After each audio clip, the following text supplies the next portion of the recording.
천냥의 그림과 한 그릇의 온정. 가을빛이 완연한 계룡산의 능선을 따라 두 명의 사내가 묵묵히 걸음을 옮기고 있었다. 낡았지만 단단해 보이는 행색의 사내, 암행어사 김진환과 그의 곁을 지키는 듬직한 체구의 조수 박만덕이었다. 며칠간의 고된 산행 끝에 저 멀리 이번 목적지인 녹수굴 마을이 아스라의 모습을 드러냈다. 꼬박 하루를 굼다시피 한 두 사람은 굶주림과 피로에 지쳐 있었다. 어서나리, 저기 마을이 보입니다. 이제 다 왔습니다. 만덕이 외치자 진화는 잠시 걸음을 멈추고 가쁜 숨을 골랐다. 만덕아, 잠시만 쉬었다 가자. 이 늙은 몸이 예전 같지가 않구나. 진환이 너털웃음을 짓자 만덕이 투덜거렸다. 나리, 암행어사라는 길이 본래 이리도 고달픈 것입니까? 하루 종일 걷기만 하고 제대로 된 밥 한 끼 먹지 못하니 다리가 끊어질 듯합니다. 만덕이 제 다리를 툭툭 치며 하소연하자 진환이 어이없다는 듯 그를 쳐다보았다. 이 녀석아, 그 정도 가지고 엄살은.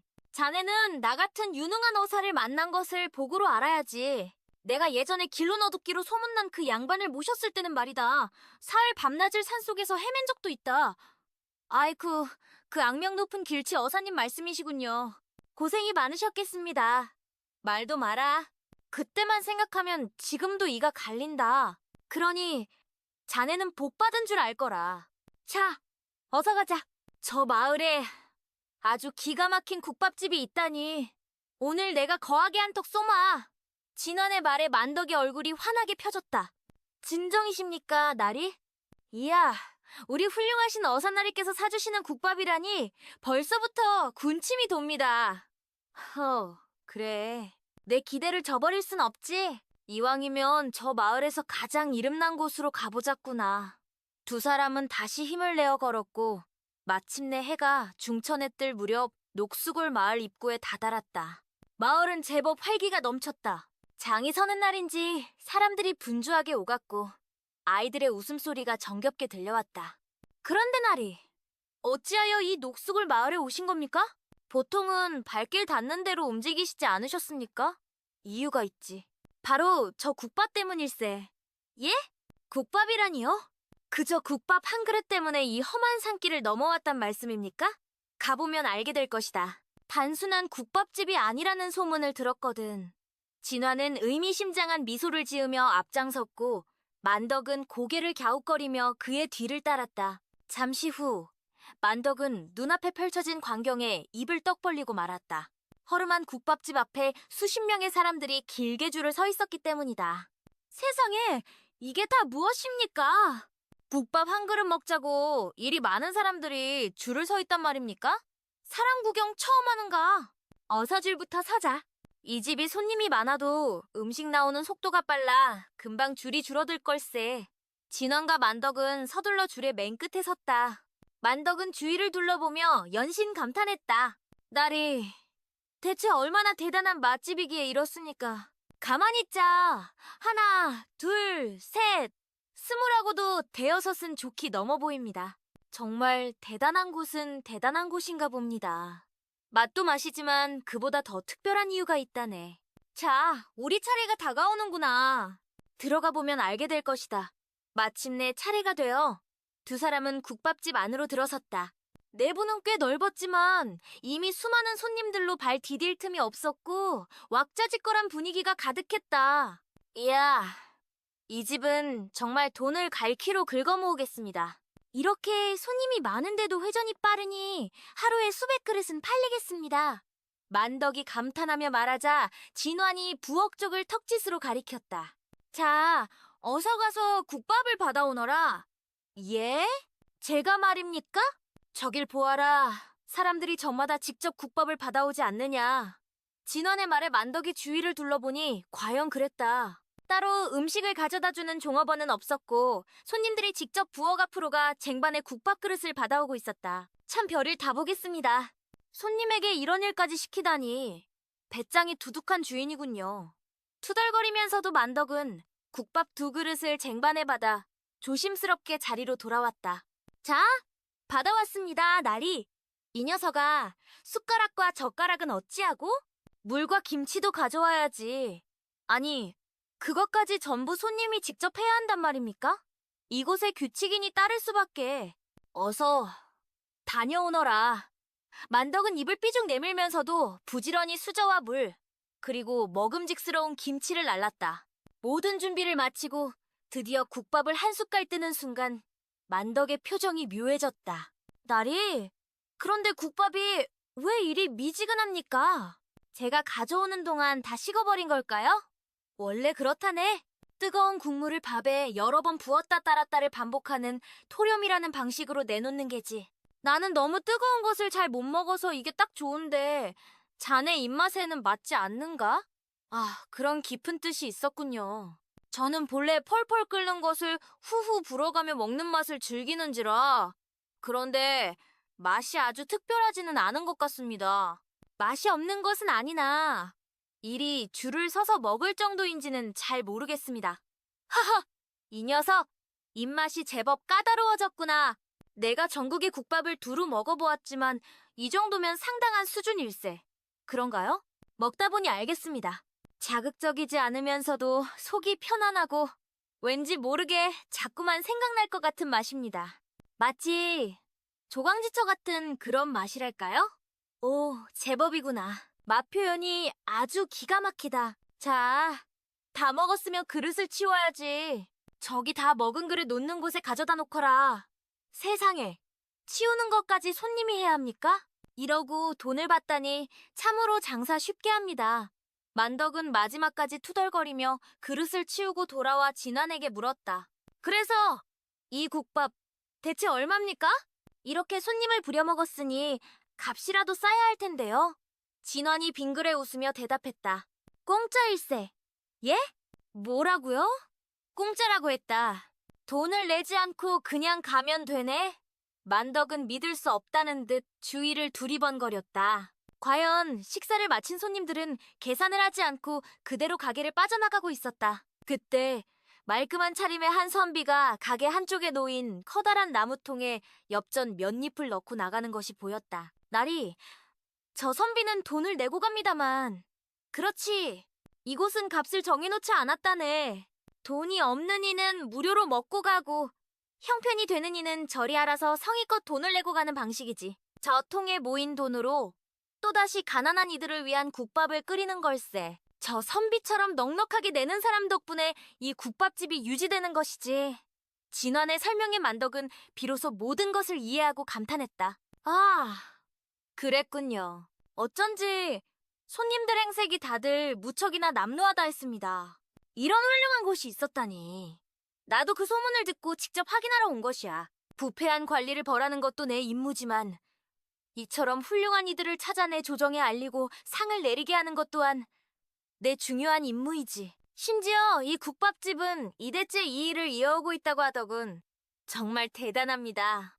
이 집은 상을 받아 마땅합니다. 그런데 이토록 훌륭한 주인장은 어디에 계십니까? 진환이 부엌 쪽을 가리켰다. 그곳에는 땀을 뻘뻘 흘리며 쉴 새 없이 국밥을 만들고 있는 선한 인상의 부부가 있었다. 저분들이 바로 이 달맞이 국밥의 주인이시네. 저렇게 묵묵히 선행을 베푸는 남편도 훌륭하지만 그 곁에서 묵묵히 함께하는 저 부인 또한 참으로 대단하지 않은가. 사내란 모름지기 저런 여인을 만나야 하는 법인데 진환의 눈가가 촉촉해지는 것을 본 만덕이 눅을 쳤다.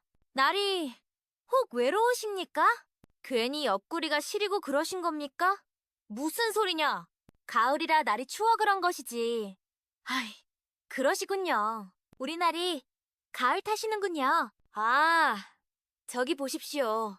아까 옆자리에서 국밥을 먹던 처자들이 참으로 고왔는데 제가 가서 말이라도 한번 붙여볼까요? 우리도 둘, 그쪽도 둘. 딱이지 않습니까? 만덕이 손바닥을 비비며 말하자 진환도 싫지 않은 표정을 지었다. 네 마음대로 해보거라. 허락이 떨어지자마 만덕은 한껏 멋을 부리며 국밥집을 나서는 두 여인 앞으로 나아갔다. 그런데 여인들은 무언가 주위를 살피는 듯 두리번거리며 이상하리만치 느리게 걸어나오고 있었다. 왜 이리 느리게 오는가? 내가 떨려서 그리 느껴지는 건가? 만덕이 긴장한 사이 두 여인은 갑자기 입구 쪽을 보더니 서로 무언가 속삭이고는 빠른 걸음으로 다가오기 시작했다. 만덕은 타이밍을 맞춰 길을 막아서며 느끼한 눈빛으로 말했다. 보랏빛 저고리와 분홍빛 저고리가 참으로 고운 꽃과 같구려. 혹시 길을 잃으셨다면 이 나그네가 그때 한 여인이 품에서 무언가를 꺼내려다 앞을 막아선 만덕을 보고 화들짝 놀라며 다시 집어넣었다. 그 짧은 순간 만덕은 여인의 품에서 나왔다 들어가는 그림 한 폭을 똑똑히 보았다. 그림에는 섬세하게 그려진 하계다리 부분이 보였다. 그러나 만덕은 아랑곳하지 않고 말을 이어갔다.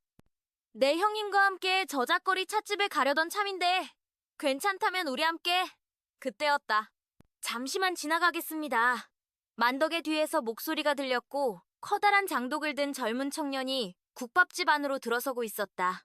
바로 국밥집 주인의 아들이었다. 만덕이 슬쩍 몸을 비켜주었는데 그 바람에 여인 중 하나가 청년의 장독에 부딪힐 뻔했다. 만덕이 재빨리 팔을 뻗어 여인을 끌어당겨 주었고 덕분에 위험한 상황을 피할 수 있었다. 아, 고맙습니다. 여인이 미소를 지으며 말하자 만덕은 더욱 신이 나서 말했다. 고맙기는요. 정 고맙다면 차 한 잔 살 기회를 드리리다. 만덕의 끈질긴 구애에 다른 여인이 인상을 찌푸리며 거절했다. 죄송합니다만 저희는 지금 급히 가볼 곳이 있어서요. 그럼 내일은 어떻소? 내일은 집안에 중요한 일이 있어 종일집 밖에 나오지 않을 계획입니다. 그럼 그 다음 날은 결국 뒤에서 지켜보던 진환이 만덕의 목덜미를 잡아 끌었다. 이 녀석아, 그만해라! 거절하는 것이 보이지 않느냐! 두 여인은 황급히 자리를 떴고 만덕은 아쉽다는 듯 입맛을 다셨다. 진화는 눈치 없는 만덕을 한참이나 나무란 뒤 주막에 방을 잡고 하루를 묵었다. 다음 날 점심때가 되어 배가 고파진 만덕이 말했다. 나리, 어제 그 국밥이 자꾸 생각납니다. 오늘도 그곳으로 가면 안 되겠습니까? 그래, 나도 그럴 생각이었다. 어제 돈도 넉넉히 내었으니 오늘은 당당하게 공짜로 먹어보자꾸나. 두 사람은 어제의 그 맛을 떠올리며 가벼운 발걸음으로 국밥집으로 향했다. 그런데 국밥집 앞 분위기가 심상치 않았다. 문은 굳게 닫혀 있었고 사람들이 웅성거리고 있었다. 아니, 이게 어찌된 일인가? 저 집은 연중무휴라 들었는데. 진환이 의아해하자 만덕이 사람들 틈에 끼어 사정을 알아보고는 다급하게 달려와 말했다. 나리, 큰일 났습니다. 국밥집 아들이 오늘 김치장독을 들고 오다가 어떤 여인들과 부딪혔는데 김치 국물이 튀어 그 여인들이 가지고 있던 1000냥짜리 그림을 망가뜨렸답니다. 그 일로 주인 부부와 아들 모두 관아에 끌려갔다고 합니다. 뭐라고? 1000냥짜리 그림이라니. 진환의 얼굴이 굳어졌다. 어찌 착한 사람들에게만 이런 불행이 닥친단 말입니까? 관아에서 판결을 내렸는데 그림값 1000냥을 모두 물어주라고 했답니다. 말도 안 돼! 아무리 그래도 1000냥을 전부 배상하라니. 그 귀한 그림을 그리 허술하게 들고 다닌 그림 주인의 부주의도 있는데 어찌 모든 책임을 국밥집에만 묻는단 말인가. 이건 필시사또의 판결에 문제가 있다. 만덕아, 당장 그 국밥집 주인 내외의 집으로 가자. 자세한 내막을 알아봐야겠다. 진환과 만덕은 수소문 끝에 국밥집 주인의 허름한 초가집을 찾아갔다. 문을 열고 나온 이는 어제 장독을 들고 가던 바로 그 청년, 국밥집 아들이었다. 진환이 다짜고짜 품에서 마패를 꺼내 보이며 신분을 밝히자 청년과 뒤따라 나온 부부는 혼비백산하여 땅에 엎드렸다. 암행어사께서 어인일로 오늘 관아에서 있었던 일에 대해 묻고자 왔소이다. 어찌된 일인지 소상히 고하시오. 방으로 들어가 자초지종을 들으니 과연 소문과 같았다. 그 그림을 가진 이들이 여인들이었어? 예, 기생들이라 하더이다. 이 마을에 온 지 얼마 안 된 오걸루의 기생들이라 들었습니다. 그 말을 듣던 국밥집 아들이 만덕을 보고 말했다. 어제 어사나리의 조수분께서 저희 가게 앞에서 부딪힐 뻔한 것을 도와주셨던 바로 그 여인들입니다. 뭐라고? 어제 그 보랏빛, 분홍빛 저고리의 여인들이란 말이냐? 진환이 놀라 물었다. 만덕이 인상을 찌푸리며 외쳤다. 아닙니다.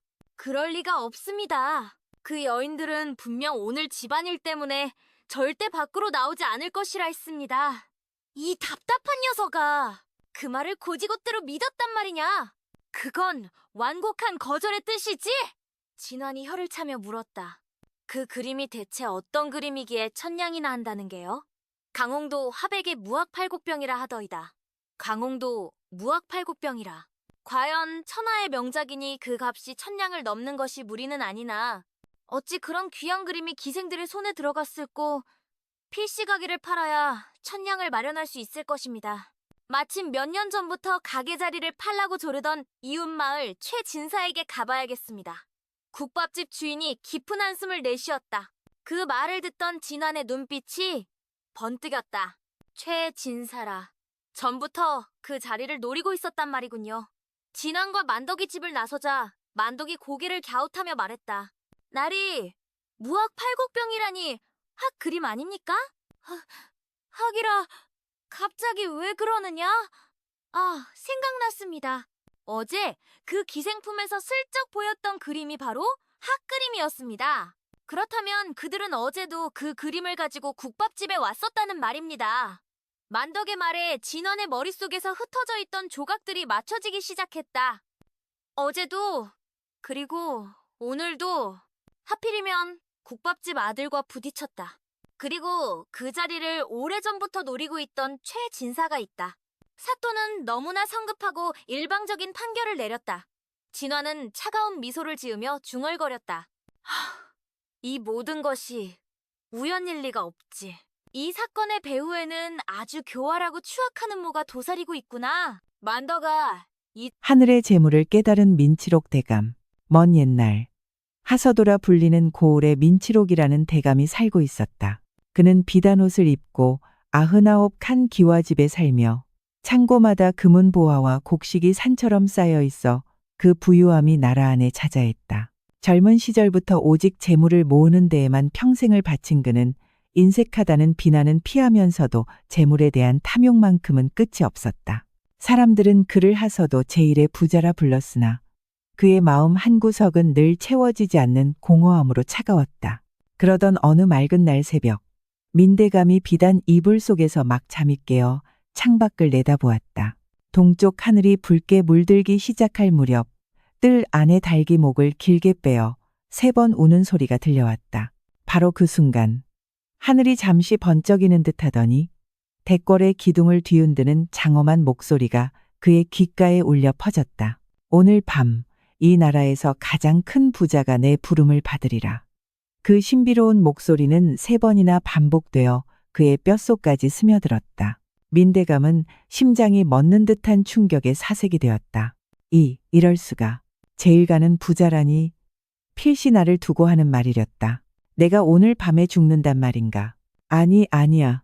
이 많은 재산을 두고 어찌 눈을 감는단 말인가? 그의 이마에는 식은땀이 송골송골 맺혔고 온몸이 사시나무 떨리듯 떨렸다. 그는 즉시 충직한 하인들을 불러 동서남북 사방으로 흩어져 나라에서 가장 용하다는 의원들을 낱낱이 불러 모으라 명했다. 화려한 자개장롱으로 둘러싸인 침상에 누운 민대감 앞으로 숨을 헐떡이며 달려온 의원들이 줄을 이었다. 그들은 대감의 명에 따라 온갖 진귀한 약재를 다려바치고 침을 놓으며 그의 몸에 혹시 모를 병의 기운을 다스리고자 안간힘을 썼다. 딱히 앓는 병이 없었음에도 의원들은 그의 몸에 조금이라도 문제가 될 만한 것은 모두 찾아내어 온갖 의술을 쏟아부었다. 밤이 깊어지자 민 대감의 불안은 극에 달했다. 그는 방 안을 서성이며 초조하게 중얼거렸다. 내가 정말 죽는 것인가? 아닐 것이다. 이토록 많은 의원들이 나를 위해 애썼으니 나는 분명 살아남을 것이다. 그래, 나는 살 수 있어. 하지만 그의 목소리는 확신과 달리 심하게 떨리고 있었다. 그날 밤은 그의 인생에서 가장 길고도 끔찍한 공포의 시간이었다. 마침내 창호지 너머로 희미한 빛이 스며들고 닭 울음소리와 함께 아침이 밝아왔다. 자신이 무사히 밤을 넘겼다는 사실을 깨달은 민대감은 안도의 한숨을 내쉬며 기쁨의 눈물을 흘렸다. 밤새 그의 곁을 지키던 의원들 또한 자신들의 노력이 헛되지 않았음에 덩달아 기뻐했다. 바로 그때였다. 땡. 멀리 성당에서 누군가의 죽음을 알리는 조종 소리가 구슬프게 울려 퍼졌다. 민대감은 귀를 쫑긋 세웠다. 내가 살아남았으니 나 대신 죽은 자가 바로 이 나라 제1의 부자란 말인가? 도대체 누구란 말인가? 그는 궁금함을 참지 못하고 즉시 하인을 시켜 간밤에 누가 죽었는지 알아오게 했다. 얼마 후 하인이 돌아와 고했다. 대감마님, 간밤에 숨을 거둔 이는 성문 박다리 밑에서 구걸하던 눈먼 거지 김영감이라고 하옵니다. 그 거지는 수십 년간 다해진 누더기 한 벌로 길가에 앉아 구걸을 해왔기에 그를 모르는 이가 거의 없었다. 민대감은 의아함에 고개를 갸웃하다가 이내 무릎을 탁 쳤다. 아니, 하느님께서 분명 제일 큰 부자가 죽을 것이라 하셨는데 어찌하여 그 가난뱅이 거지가. 아하, 필시 그 늙은 거지가 남의 눈을 속여 막대한 재물을 몰래 숨겨두었음에 틀림없구나. 듣자 하니 그에게는 피부치 하나 없다 하였으니 그 재산은 이제 임자 없는 것이 아닌가? 옳거니 모두 내 차지가 되겠구나. 잘 되었도다. 잘 되었어. 탐욕의 눈이 먼 민대감은 당장 부하들을 이끌고 그 거지가 살던 다 쓰러져가는 움막으로 달려갔다. 그는 부하들에게 샅샅이 뒤져 숨겨진 보물을 찾아내라 명했지만 반나절을 뒤져 나온 것이라고는 마른 집 한중과 딱딱한 풀 베개가 전부였다. 실망한 부하들의 보고를 받은 민대감은 분노에 차씩씩거렸다. 대체 어찌된 영문이란 말이냐? 그럼 하느님의 말씀은 도대체 무슨 뜻이었단 말인가? 답답함에 얼굴을 찌푸리는 민대감을 보고 그의 곁에 있던 늙은 의원 하나가 조심스럽게 입을 열었다. 대감마님, 이런 문제는 지혜로운 이에게 물어보는 것이 어떻게 싸웁니까? 이 고을에 김윤이라 하는 현명한 학자가 있사온데 제가 그를 잘 아니 한번 불러와 보겠나이다. 그렇군. 당장 그 학자를 데려오너라. 잠시 후 청렴한 선비의 풍모를 한 학자 김윤이 민대감 앞에 섰다. 대감은 그에게 간밤에 있었던 기이한 일을 모두 털어놓고 그 의미를 물었다. 김윤 학자는 잠시 눈을 감고 생각에 잠기더니 이윽고 조용한 목소리로 말했다. 대감마님, 제 소견으로는 그 눈먼 거지는 땅의 재물이 아닌 하늘의 보물을 쌓아온 것입니다. 좀이 슬거나 녹이 슬어 사라지는 지상의 보물과는 달리 영원히 썩지 않고 그 가치가 변치 않는 보물이야말로 그 어떤 부귀영화보다 값진 것이 아니겠나이까? 하늘의 보물? 내게는 없는 보물이 그 거지에게 있었다는 말이냐? 민대감이 의아해하며 물었다. 그러하옵니다. 대감마님, 그 눈먼 거지가 평생 모아온 보물이란 바로 하늘을 향한 진실한 마음을 담은 기도였을 것입니다. 사람들의 말에 따르면 그는 눈이 먼 후로 단 하루도 거르지 않고 자신을 위해서가 아니라 헐벗고 굶주린 이웃과 나라의 안녕을 위해 하늘에 기도를 올렸다고 합니다. 학자의 말을 들은 민대감은 마치 망치로 머리를 맞은 듯한 충격을 받았다. 아, 내 말이 맞구나. 나는 평생 재물이 최고인 줄 알고 그것을 모으는 데에만 혈안이 되었지. 진심으로 하늘에 기도 한번 올린 적이 있었던가. 어제 죽음의 공포 앞에서 내가 평생 모은 재물이 한낱 부질없는 것임을 처절히 깨달았거늘. 어쩐지 늘 물질적으로는 풍족하여도 마음 한구석이 허전하고 차가웠던 이유를 이제야 알 것 같구나. 그는 비로소 삶에서 가장 중요한 것이 무엇인지 깨달았다. 자신이 진정으로 모아야 했던 것은 금은보화가 아니라 보이지 않는 마음의 부, 즉 하늘의 보물이었음을 절실히 느꼈다. 그날 이후 민치록 대감은 완전히 다른 사람이 되었다. 그는 산처럼 쌓아두었던 재산을 풀어 가난하고 병든 이들을 돕기 시작했고 성당과 병원, 그리고 아이들을 위한 학당에 아낌없이 기부했다. 그리고 틈이 날 때마다 성당에 나가 자신을 위해서가 아니라 다른 사람들의 행복과 평안을 위해 진심으로 기도했다. 그렇게 수십 년의 세월이 흘렀다. 이제 백발이 성성한 노인이 된 민대감은 깊은 병을 얻어 임종을 앞두게 되었다. 그는 자신의 주변에 모인 사람들에게 힘겹게 마지막 유언을 남겼다. 내가 죽거든 남은 재산 한 푼까지 모두 어려운 이웃들에게 나누어 주게. 그리고 부디 나를 수십 년 전 나에게 인생의 참된 의미를 깨닫게 해준 그 눈먼 거지의 묘 옆에 묻어주게나. 그 덕분에 내가 진정한 부자로 생을 마감할 수 있었으니 이것이 내 마지막 소원일세. 그 말을 남기고 얼마 후 민대감은 죽음을 앞둔 사람이라고는 믿기지 않을 만큼 평온하고 환한 미소를 지으며 조용히 숨을 거두었다. 그의 마지막 모습을 본 사람들은 그가 분명 세상에서 가장 부유한 마음을 가지고 천국으로 갔을 것이라 확신했다. 사람들은 그의 유언에 따라 남은 재산을 모두 기부했고 그의 묘는 그의 소원대로 성문 밖 언덕이 눈먼 거지의 소박한 무덤 바로 옆에 나란히 자리하게 되었다고 한다. 매화향과 붉은 서찰. 옛날 옛적 한성이라 불리는 도읍의 성질이 포악하고 마음씨가 비뚤어진 왕 이연이 있었다. 그의 유일한 낙은 대궐 가장 높은 누각에 앉아 그 아래를 지나가는 백성들을 활로 쏘아 마치는 끔찍한 놀이였다.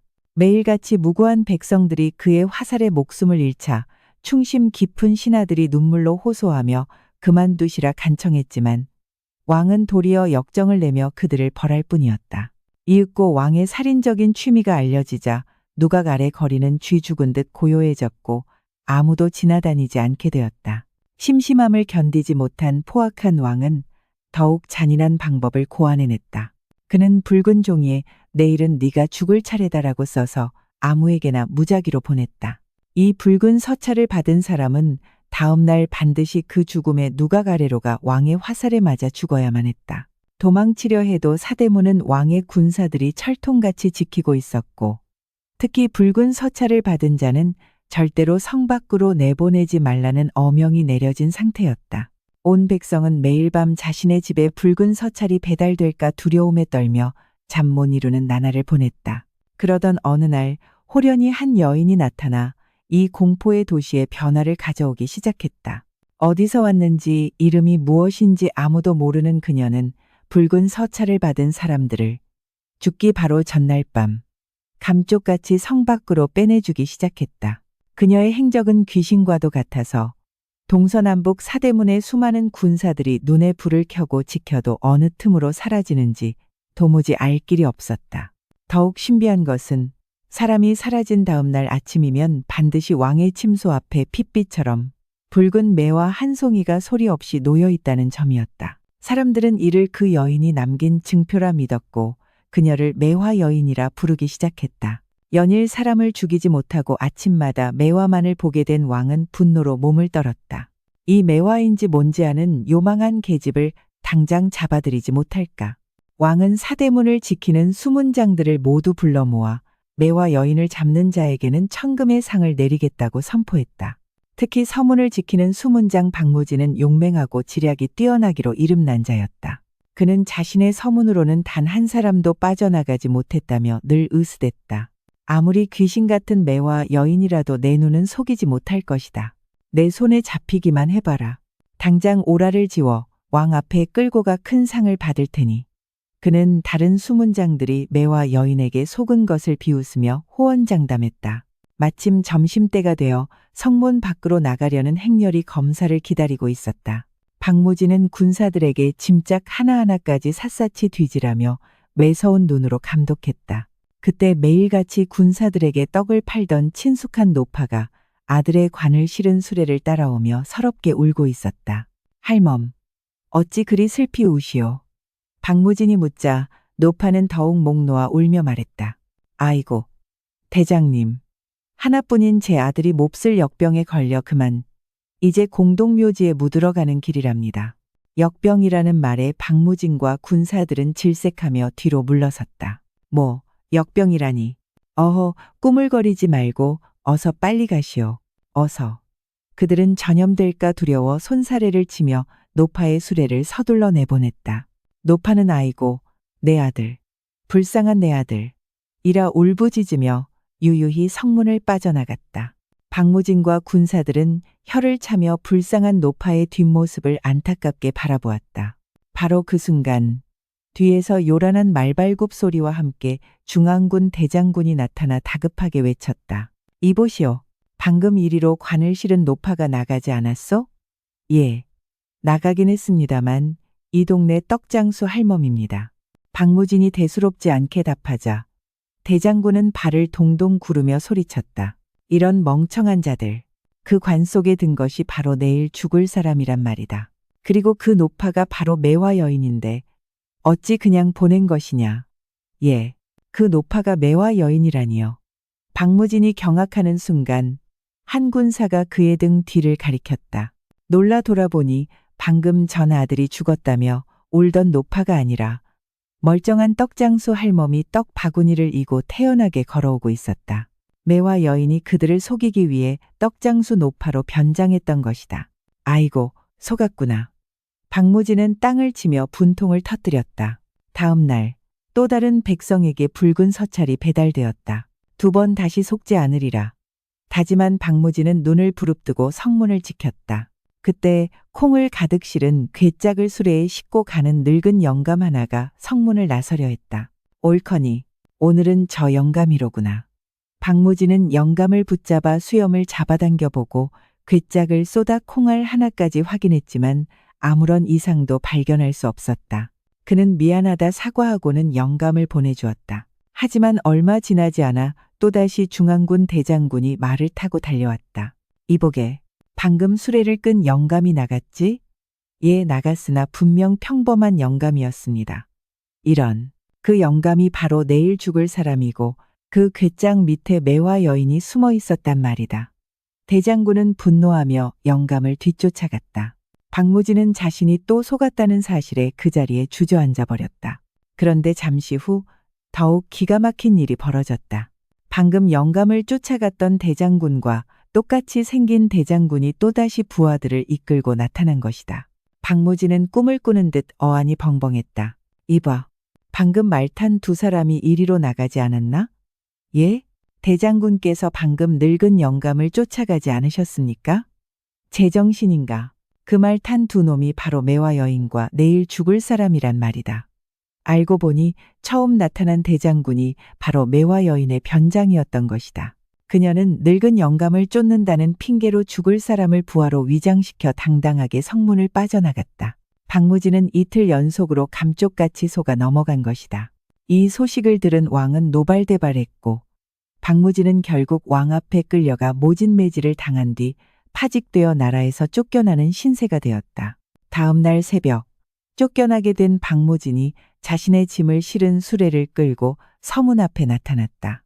그의 옛 부하들은 그를 안타까워하며 성문을 열어주었다. 대장님, 부디 몸 조심하십시오. 그래, 자네들은 부디 그 매화 여인을 잡아내 꼴을 당하지 말게나. 쓸쓸한 뒷모습을 보이며 박무진은 성문을 나섰다. 그런데 그날 아침 백궐 안이 발칵 뒤집혔다. 전하께서 사라지셨다. 침소에는 매화 한 송이만 남아있을 뿐이다. 신하들은 경악했다. 매화 여인이 드디어 왕을 납치한 것이다. 당장 성문을 막아라. 아무도 못 나간다. 온 군사들이 성문을 막고 왕을 찾기 위해 혈안이 되어 있을 때 서문에서 믿을 수 없는 광경이 펼쳐졌다. 파직당에 쫓겨났던 진짜 박무진이 나타난 것이다. 아니, 대장님, 어찌하여 여기에 새벽에 길을 떠나지 않으셨습니까? 무슨 소린가? 나는 이제 떠나려던 참인데. 그제야 모두가 상황을 파악했다. 새벽에 박무진으로 변장하여 성문을 빠져나간 자가 바로 매화 여인이었고 그녀의 술의 짐 속에는 포악한 왕이 숨겨져 있었던 것이다. 며칠 후 왕은 성밖 깊은 숲속 나무에 매달린 채 발견되었다. 그의 목에는 자신이 그토록 즐겨 보내던 붉은 서찰이 걸려 있었고 온몸에는 수십 개의 화살이 박혀 있었다. 그가 백성들에게 가했던 그대로의 모습으로 최후를 맞이한 것이다. 포악한 왕이 사라지자 나라는 평화를 되찾았다. 신하들은 현명하고 어진 왕족을 새로운 왕으로 세웠고 새 왕은 백성을 사랑으로 다스렸다. 권력을 가진 자들은 언제 매화 여인이 자신들을 찾아올지 모른다는 두려움에 스스로 몸을 낮추고 선정을 베풀었다. 덕분에 나라는 그 어느 때보다 평화롭고 풍요로워졌으며 백성들은 매화 여인을 자신들을 구원한 영웅으로 칭송했다. 하지만 그 후로 그녀를